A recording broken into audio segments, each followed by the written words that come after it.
أعوذ بالله من الشيطان الرجيم. بسم الله الرحمن الرحيم. الحمد لله رب العالمين، والصلاة والسلام على رسولنا محمد وعلى آله وأصحابه أجمعين.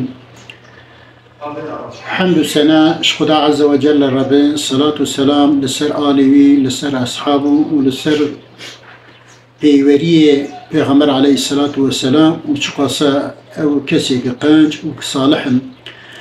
معلوم حیات صحابیه جه حیات ما مسلمان اره تماما دبن رهبر جوان مینکا یگانگه حقیقتا دبن ریزان ابو ذر غفاریه دبن جار که جبرائیل علیه السلام لبا پیغمبر علیه الصلاة والسلام بویه نریه گواه ابو ذر ته گوتی اویا نه ابو ذره پیغمبر علیه الصلاة والسلام گوتی بله اویا ابو ذره ancak yani çi şan و şöhrete Ebu Zer heyi ki yani gıvarı hati meşhur kirin u gıtüyü binav dede.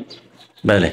Deve çava li dünyaya henek insan binavê xwe, bi malê xwe, bi şöhreta xwe meşhurun li ser wî erdê di nav melaîketa jî de yani hinek qencê Xwedê Teala henin warê şan û şöhretê wan û meşhurun û tê naskirin.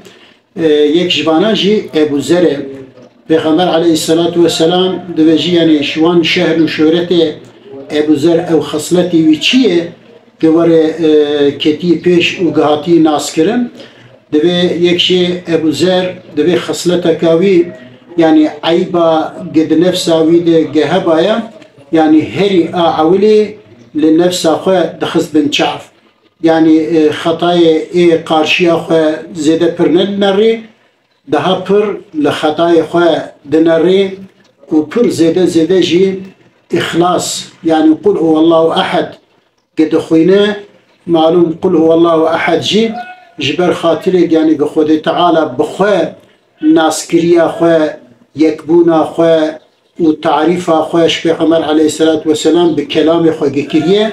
Yani ev jî şivan suretê yani ki pir bixêrin û ew kesê ki bixwînin yani pir xêreka mezin li dest dixînin Ebu Zer xisletî wî yek şey jî yani ki pir ixlas dixwan Xwedê Teala me daxilî bin şefaeta wan bike Amin.